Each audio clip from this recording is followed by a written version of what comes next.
Warning: the following will contain mature topics. Warning: the following will contain spoilers. Tsundoku, noun, language of origin, Japanese. Meaning: the act of acquiring books but allowing them to pile up unread. 2020 has been a spectacular dumpster fire, but all the limitations on going outside meant that I had some time to sit and read some comics, both North American and Japanese. Without further delay, let's take a look back at the comics I actually got a chance to read and give my thoughts on over 2020. We're time trip dreaming and it's time for a stack flashback. Comics, games, animation, and a variety of hench incredible superhero shows from Japan. Chad Bonnet guides you through the Tsundoku Zone.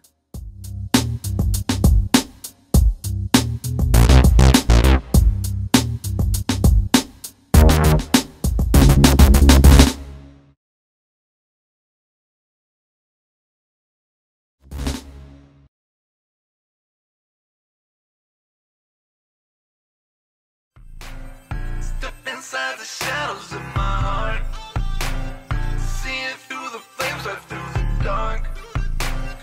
It's just the beginning, it's a start, it's a start. No, it's beyond any reason, truly the most ever season.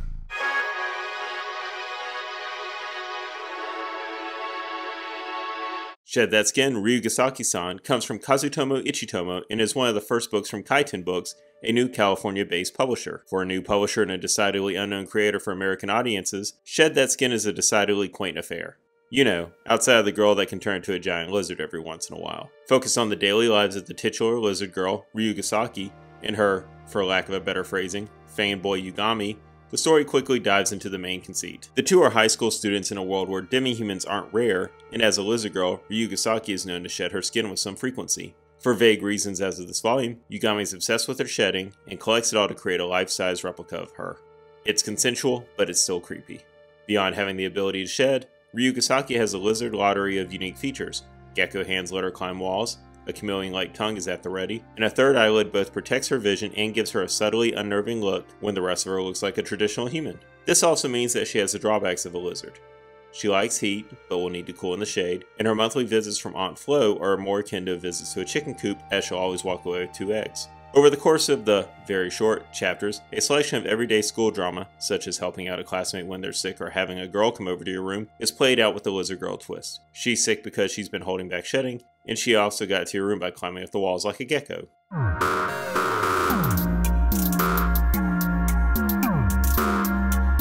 A copy of the following was supplied for review purposes. But thoughts and opinions are my own.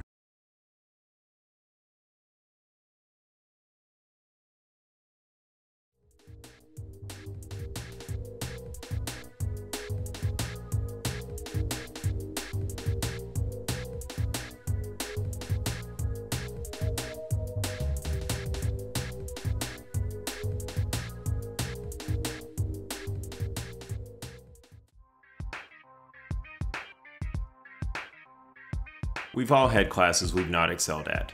If you're Okazaki Miku, that's all of your classes. When she's encouraged to go give her teachers cookies to help her grades, she goes at it with gusto, if not skill.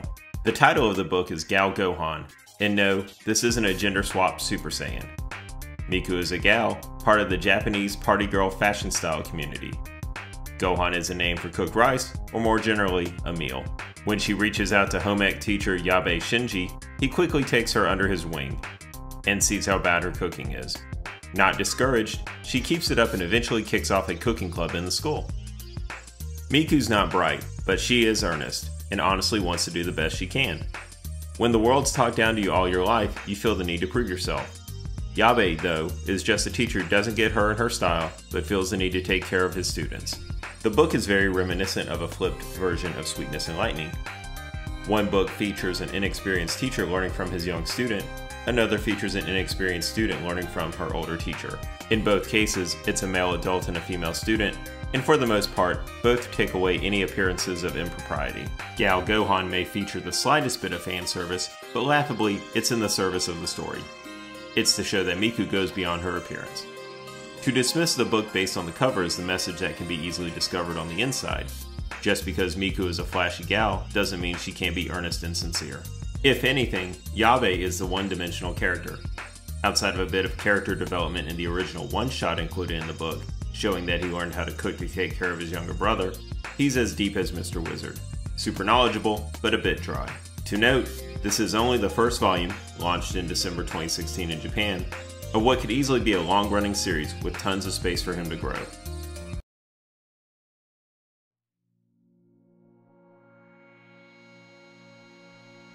Lilia Drop Incorporated is a renowned producer of cosmetics and toiletries. Asako is an overwound producer of sweat who hides in the toilets. Nicknamed Astinko-chan as a child due to her abnormal body odor and hyperhidrosis, she's become acutely aware of her own fragrance, and at 26 has not been lucky in love. The famed scent designer, Notori, has an uncanny sense of smell, and he's locked onto Asako's. A combination of her emotions, her regimen, and her own body odor have led him to her, and have driven a certain obsession. A bit of an olfactophiliac, he quickly confronts Asako at the onset of the story and demands that he smell her every day to inspire his next products. Asako, being non-confrontational, goes along with this instead of calling human resources. They quickly, and by quickly I mean chapter 1, go from co-workers who have never met to an office fling, and much of the book deals with the inverse style of their relationship. They get intimate before they have a first date, for example, and it's clear their personalities might not be on the same level. Asako's timid and insecure, and seeing Notori be chummy with a coworker makes her question herself. Notori, on the other hand, dives deep into the relationship pool, quickly offering her to keep assorted sundries at his place. Without much of a life beyond, these people work together in the fragrance industry, it's a bit surprising to see them together. While respectable people in their own right, we don't know enough about their personal lives outside of work. Wotakoi thrives on showing the coworkers outside of work and why they work together, while Sweat and Soap only has a sweaty, surface-level attraction. Still, as a sucker for workplace stories and adults being adults, I'll keep a lookout for future volumes. I just hope the series goes a bit more than skin deep.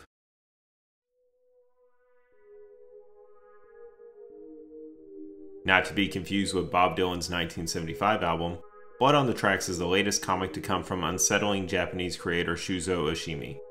Premiering in 2017, the book is currently ongoing and follows the American publication of 3 notable works from his catalog: The Flowers of Evil, Inside Mari, and Happiness, with his horror titles focusing on the uncomfortable nature of teenagers.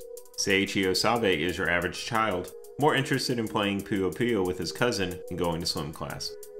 Haunted by a dream of a dead cat, he soon finds out from his mom, Seiko, that it's actually a memory from when he was a child.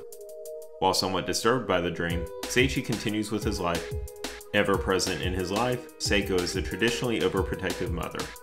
Always looking out for her boy, she's doting but not domineering, until a family hike turns disastrous for all parties involved, and Seiichi sees to what lengths Seiko will protect him. All of the works I've read by this creator have had that moment in the first volume where you know you're hooked, and Blood on the Tracks is no different. For American audiences, the best vibe I can reference is the Home Alone spin-off movie, The Good Son, and if you strip away the special powers, Carrie. This is Oshimi's most grounded work to hit the States. Mother knows best after all. Titan Books has brought the anime-inspiring Uzume to the States, and it's definitely an odd title to recommend based on Volume 1 alone. Kanko Nakamura's tale focuses on Kamoi Tsubame, a former Master Sergeant in the JASDF with sick abs who just wants a job that lets her dress up a cute girl. She's hired on to be a maid for a young blonde girl, Misha, who is immediately not having any of it and accuses Kamoi of being a lolicon. Over the course of the volume, they mix like oil and water. Kamoi's obsessed with getting the girl in cute outfits and out of her shell, while Misha's obsessed with getting peace and quiet away from her antics. Given that Kamoi explicitly mentions she has a certain preference in young girls that the creator explicitly admits they wanted to be pure, but can see where the vibe gets problematic, this is where it gets hard to recommend. Take this aspect out, though, and the book handles like any other sort of straight man comedy duo. One is constantly testing the limits of what the other finds acceptable, but there's an appreciable balance between the two. Who are we kidding? A book focusing on either the young girl and her travails as a blonde kid in the Japanese school system would be an entertaining peek into how Japan can be rough with those that look different. A book focusing on Kamoi's sick abs would be amazing for completely different reasons. In either case, I'd rather read one of those books. Vtuber, an online entertainer typically represented by a 2D or 3D digital avatar. What do you do when you find out your dad is the cute girl Kizuki Yai that you've been crushing on? Not only has he quit his job to pursue a career as a polygonal beauty, he's been actively succeeding at raising enough money that he can keep his family fed. He's also become the unexpected enemy of his aspirational idol wife. If you're Takashi, you immediately start learning the ins and outs of the industry to drive your dad from it. Problem is, when he flips the script and invites Takashi into his money-making scheme, he's obviously got to sign up. My Dad's the queen of all VTubers is the adventures of this VTuber-obsessed family, but their stories are entertaining enough that those of us, read me, who don't particularly care for the style of video will get a good laugh out of it. Takashi's parents, who eschew traditional norms and instead fall into categories of great house husband and raucous and violent wife, are entertaining enough without their quest for the almighty dollar and follower count. Likewise, Takashi's immediate anger towards and eventual acquiescence to his destiny of VTube stardom provide a decent flip of the script. The art is on the simpler side, but the story and quirkiness alone should put it near the top of your stack.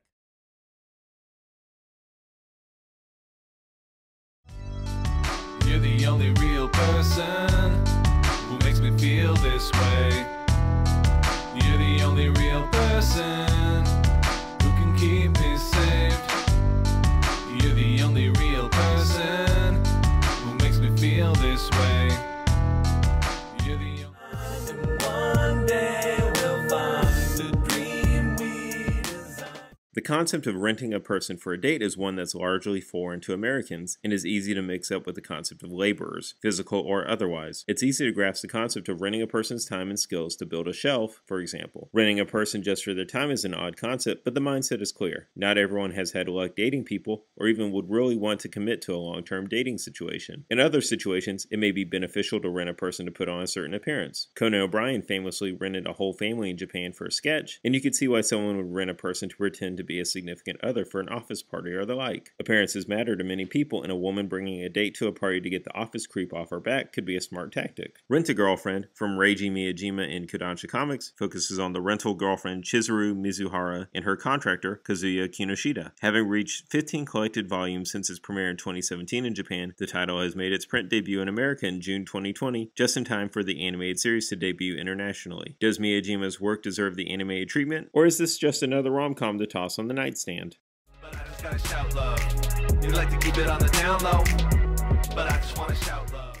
Kazuya is not having a great run at college life, having just been dumped by his girlfriend. Largely dismissed by his family, he's given a chunk of money and instructions not to bug them for more. Wallowing in self-pity, he decides to try out the concept of renting a girlfriend. With a few clicks on a phone app, he ends up meeting Chizuru, his rental date, and just doesn't get the experience. After a 1-star review for an aquarium trip, he does end up going on a second date with her. It doesn't go any better with him blowing up on her about the artificiality of the whole situation. Before they can end things amicably, Kazuya gets a call that his grandmother fainted, and since Chizuru is still on the clock, she ends up visiting the family with him. When pressed, Grandma finds out that he's dating, just making her day. They agree to end things, but quickly find out they go to the same college. Using a bit of blackmail to keep her side job a secret, he pays for her to visit the hospital again and keep up appearances. She's not just wary because it's a weird situation, but her grandmother is also at the hospital. Naturally, this has led to a big misunderstanding. Both grandparents see their grandchildren together and have to now keep up appearances to keep the grandparents happy. This could easily be solved by telling the elders they broke up, but when they find out they're neighbors soon after, it's romantic comedy hijinks. Cause you love that girl, that cosplay, skin so The plot contrivances are straight out of a 1970s or 80s sitcom, and I'm looking directly at Three's Company. The two leads may not particularly even like each other, they only go on a date because it's a job, and only continue to go on them to keep their grandparents happy. This could easily be the plot of a romantic comedy on Lifetime, and just by virtue of being a manga doesn't make it more interesting than those movies. Despite this, there's a reason these tropes keep up with us over the decades. It's fun to see the conflicting personalities have to work things out. Kazuya is jaded by women thanks to his last relationship ending too soon, and Chizuru is the perfect foil by virtue of being a woman who, literally, is in it for the money. She's also a bit deeper than initially expected. On their first date, she's just the ideal girlfriend, but when he meets her without payment hanging over them, he easily sees the flaws that make her a more interesting character. Kazuya, meanwhile, follows a little too closely to the generic main character ideal, but the fact that he calls out the artifice of the situation reveals he has a bit more of a moral code in him than expected. Half a second it felt like I had won, but for the next 3 weeks I was very stunned. But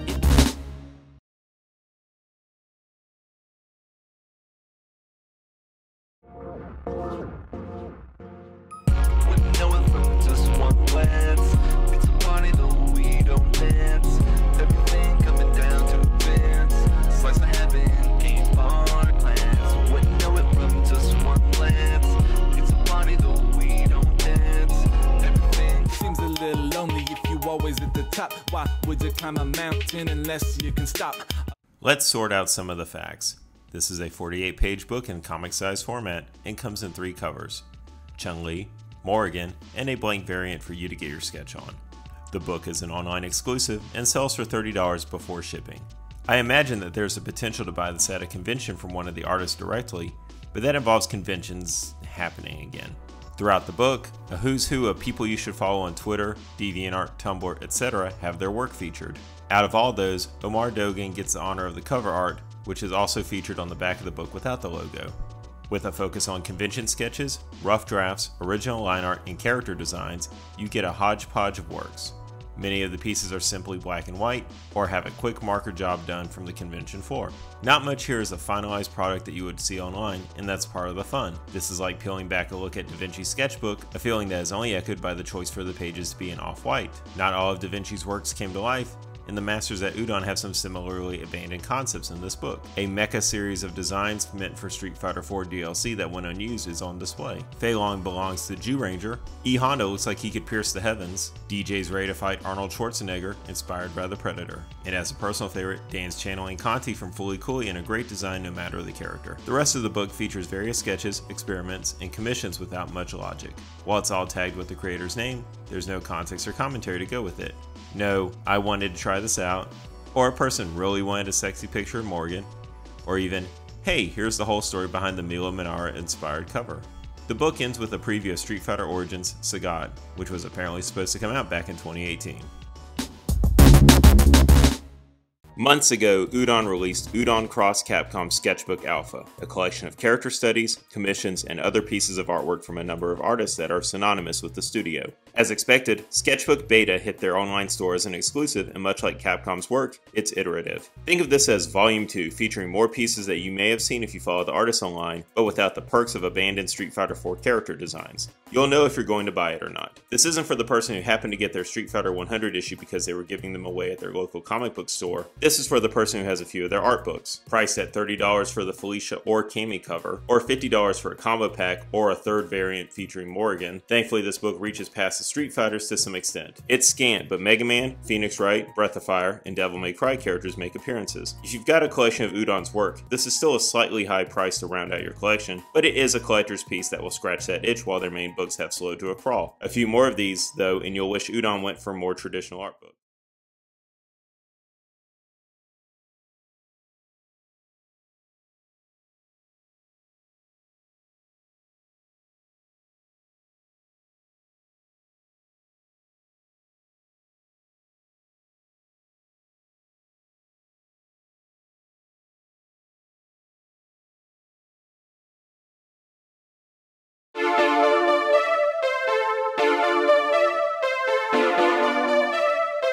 The Cola Wars have never been as literal as it sounds in the real world. While Coca-Cola and Pepsi have had a friendly rivalry akin to Marvel and DC, there's not much espionage. In fact, when Pepsi was famously offered trade secrets from Coca-Cola, they instead alerted their competitor to the leak. In the world of Pop Kill, this literally means war, and it's best exemplified when Pop So Furious Cola has a recall due to corporate sabotage. John Pyle has been tasked with sabotaging the opponent of Fizz 1, and he does this job well. Indebted to the head of a soft drink giant, John is involved in a war between two brothers, formerly conjoined twins, who run the opposing companies. A mercenary James Bond, he's a debonair agent who is at Fizz 1's beck and call due to some prior nastiness between him and the head. As Bond has his dalliances with women in each movie, John has Dina Deluxe as a target. The brilliant scientist has come up with a formula to improve carbonation that could turn the Cola Wars one-sided, and the market clearly can't abide by that. What follows in these first two issues of this series are double crosses, sexual dalliances, and a fair amount of spy thriller action. It's somewhat ridiculous in the vein of Kingsman or Jimmy's Bastards, taking a traditional espionage tale and placing it in a unique world and background. Swap some of the iconography, and this could easily be a grim and gritty take on the console wars, something pop culture has imbued with a partisan nature that's purely just a marketing battle for market share. They're solid issues, but if this was a Bond movie, we're only at the first third of the story. Given the nature of the series, it's hard to judge each issue on their own, as they're not intended to purely stand that way. This is an ongoing story. Still, great art, smart writing, quirky characters, and a good hook, I'm in for the long haul. Bonuses in the book come in the form of a roundtable discussion between Johnson and Palmiotti, and a few sketchbook pages. Thanks to the tier I contributed to, I received the main covers with an autograph.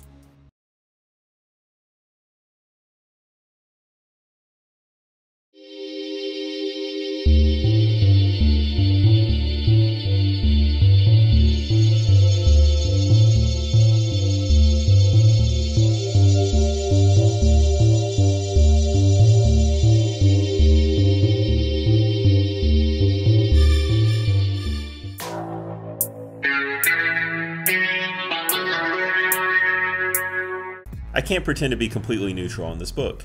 Kelly is an artist I've known for more than half a decade, and together we created the Shadow Bay Bee. If you didn't skip the intro, and why would you can even see her art that I've received as part of Patreon pledges. She's a supremely nice person that has a definitive style that does wonders for her work, and I'm decidedly not the target audience for her youth-focused titles. Published by Simon & Schuster Books for Young Readers, I Love My Fangs is a tale of Dracula losing one of his iconic fangs. A ritual for any child, the book highlights the quirks of what this means for a vampire through the imagery. He has an expansive and referential family, for example. He doesn't see his reflection when he brushes his teeth. When he bites into a blood box, he loses one of his fangs. He quickly tries to make it stay in to no avail. What follows is what all children go through. He's embarrassed about losing a tooth and tries to cover it up. After that is something exclusive to the world of children's books, Dwayne Johnson and Larry the Cable Guy, an actual encounter with a tooth fairy. Following a madcap chase, Dracula learns the harsh tooth truth. To grow up to be bigger and stronger, you'll need to lose your teeth so they can be replaced.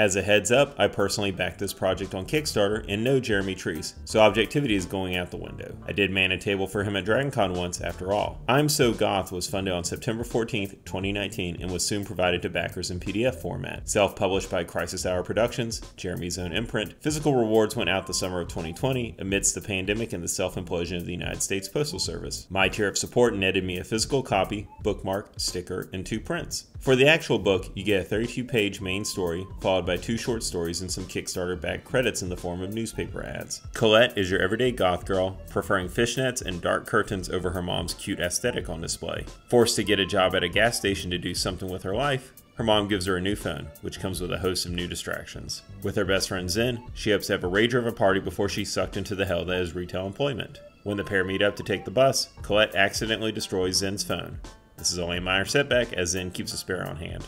The bigger setback is that the bus ride features a run-in with Raver Boy, a childhood love gone astray. The only seat for Colette is right next to him until Zen and Colette's mother stage a very violent intervention, inspired by the best of Scott Pilgrim. To see the outcome of the fight and the teases towards the future, you need to track down a copy yourself.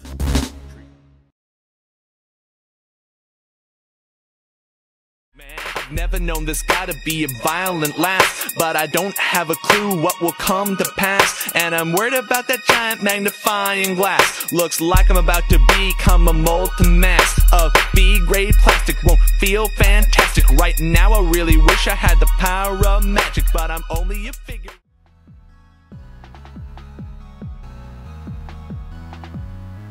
Carly Vanders made her debut in Common America Volume 1, Stars and Strife. Having premiered in a Kickstarter launch title in March 2020, there's not much of a history to actually review. Timothy Lim and Mark Pellegrini are the co-creators of the character, and as of the time of this biography, this 56-page issue remains the totality of her adventures. Charlotte Sasha Vanders, known as Carly to her friends, grew up with an eye and interest for fashion, not particularly suited for sports.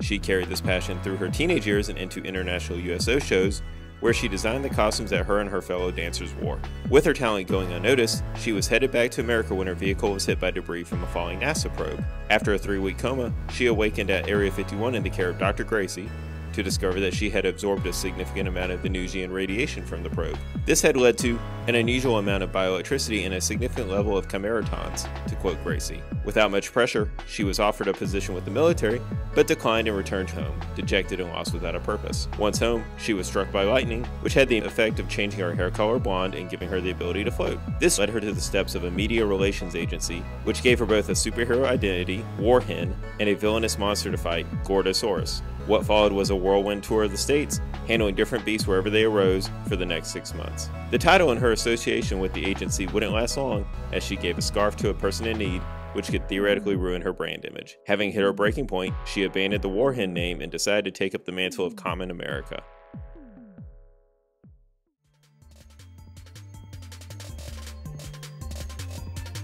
As Common America, Carly can generate bioelectric pulses and blasts and shows 4 different named attacks: Static Smasher, Velvet Thunder, Fashion Flash, twin tailored tasers. She features an unspecified level of increased strength, speed, and resilience, having been able to take some major explosions with only minimal costume damage. Nothing more than a traditional enhanced human would feature, her main focus is in the electricity attacks and the flight apparently granted by them. Given the expenditure of energy, she can only sustain powers for 3 hours. After that time is up, she'll step down from Super Saiyan blonde hair and return to normal. As a fashion designer, both her Warhen and Common America costumes are custom made, but unlike the titular Kamen Rider inspiration, do not appear via a transformation device or action.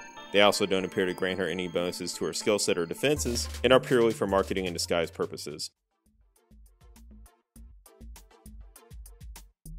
To look beyond the story, Common America is clearly a riff on a major Marvel Comics character. The name Carly Vanders is clearly a riff on Carol Danvers, and Warhen is a spin on her 1990s and early 2000s name, Warbird. Her initial costume as Warhen is significantly modeled after her final Miss Marvel costume, before passing the title to Kamala Khan. Notably, it features similar thigh-high boots, bodysuit, and long gloves, along with her iconic sash. Coupled with a domino mask and flowing blonde hair, it's clear where the inspiration lies. Given the art style and star-spangled attire, it's hard not to remember the Captain America from the Marvel mangaverse as well. When it comes to her Common America identity, the book does lampshade the reference to Kamen Rider, the Japanese, and occasionally American, bike-riding superhero. Despite a poster in her house and the tradition of declaring attack names, there's nothing particularly referential in the name. Of note, Common literally translates to mask, so she's effectively masked America. As Common America, her costume has been redesigned, but keeps many of the same elements. Most notably, she appears to take inspiration from DC's Power Girl in that weird midlife crisis period of the Invisible Woman. We're talking about her star-shaped cleavage window, for lack of a better term. When discussing the character's background, the fashion designer angle could be clearly traced or referenced to Janet Van Dyne of the Avengers, or I mean, Cheyenne Fremont if you want to take a real deep DC dive, the USO Tour aspects to Captain America's theatrical origin, and the international explosion to Tony Stark. This program is brought to you by the support of members of the Tsundoku Zone Patreon. I'm Ray and stock Carl Olsen, but when I represent for Kirkland, I'm known as Ultraklystron. Did you see any books that you'd like to check out? Did I horribly miss the mark? Has time been kinder to these comics than I thought back then? Come track me down and yell your thoughts. Until then, that's it for the Tsundoku Zone, but the stack never ends.